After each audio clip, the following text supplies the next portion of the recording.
The day I got the HOA notice about my pool, I nearly choked on my coffee. Non-compliant with community standards. It read, signed by Karen McAllister, the self-appointed queen of our cul-de-sac. Apparently, my backyard pool pristine, by the way, wasn't aesthetic enough for her precious neighborhood vibe. I'm Jake, 38. A graphic designer who moved to this cookie-cutter suburban hellhole in Maple Grove to get some peace after a messy divorce. My house was my sanctuary, and that pool, my pride and joy. I'd spent months fixing it up, scrubbing tiles, balancing chemicals, the works. So when Karen's letter hit my mailbox, it wasn't just a complaint, it was a declaration of war. Maple Grove's HOA was infamous, and Karen was its enforcer.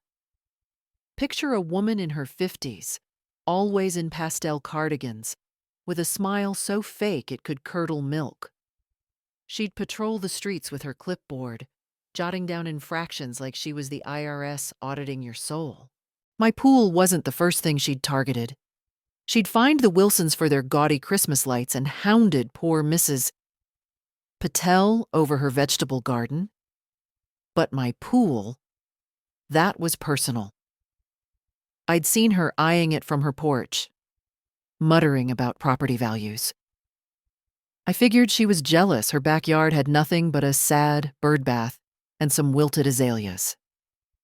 The letter gave me 30 days to rectify the pool or face fines. Rectify what it was, a standard in-ground pool. Blue as a summer sky, not a neon monstrosity.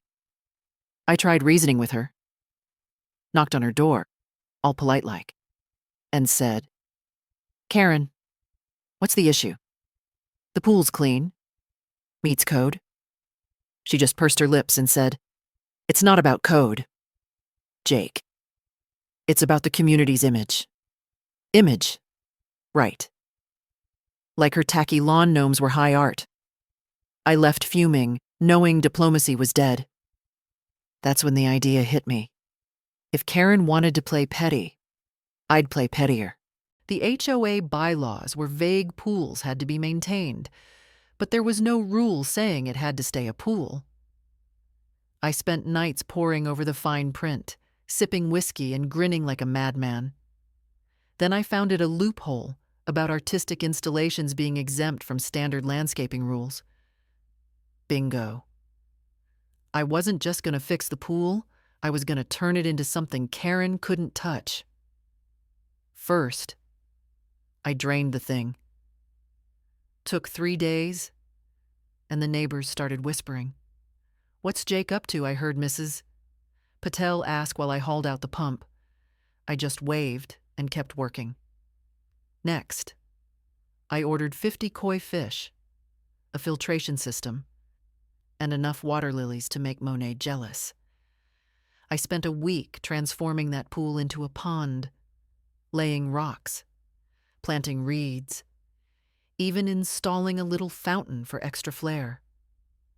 The koi arrived bright orange, white, and black, darting around like living jewels. I stepped back and admired it. Damn, it was beautiful. But I wasn't done. I grabbed a piece of plywood, some red spray paint, and scrawled Art Installation Freedom Pond in big, bold letters. Nailed it right by the pond for all to see. Karen noticed fast. I was sipping a beer on my deck when she stormed over, clipboard in hand, face redder than a stop sign. Jake, what is this monstrosity? She screeched, pointing at my pond. I leaned back, casual as hell, and said, it's art. Karen. Bylaws. Page 47, Section 3. Exempt. Her eyes bugged out. This is a pool, not art, she snapped. I shrugged. Call it what you want. It's my freedom pond now. The neighbors were peeking over fences. Phones out, recording the showdown. Karen tried to argue, but I just pointed to the sign and sipped my beer. She huffed off, promising a board meeting. The meeting was a circus.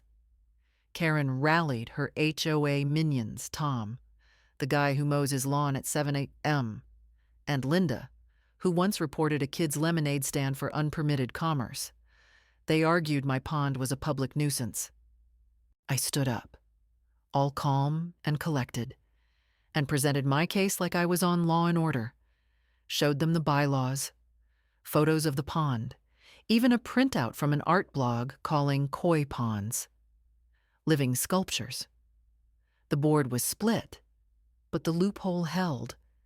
They couldn't find me. Karen looked like she'd swallowed a lemon, but I wasn't done twisting the knife. I started hosting art viewings for the neighborhood, invited everyone but Karen. Kids loved feeding the koi. And Mrs. Patel brought samosas. It became a thing people stopped by to chill, sip lemonade, and laugh about Karen's meltdown. I even got a local artist to write a blurb calling my pond a bold statement on individuality. Posted it on the community board with a photo of the pond glowing at sunset. Karen's birdbath couldn't compete. The real kicker came a month later. Karen tried to sell her house, guess the lowered property value she whined about didn't help her case. Her place sat on the market for weeks. No bites. Meanwhile, my pond was the talk of Maple Grove. A realtor even told me it upped my home's value. Buyers loved the unique feature. I didn't plan for that. But man, it felt good. Karen finally moved, and the new neighbors chill as hell. They brought over a six-pack and said they loved the pond. Looking back, I could have just repainted the pool or fought Karen in court, but turning it into a koi pond, that was my mic drop. It wasn't just about winning. It was about showing Karen that her petty power trips didn't own me. My freedom pond's still there. Fish swimming. Fountain bubbling. Every time I see it, I grin. Sometimes you gotta fight stupid with stupid. So, what do you think? Did I go too far? Or was this the pettiest revenge ever hit me up and let me know? The end.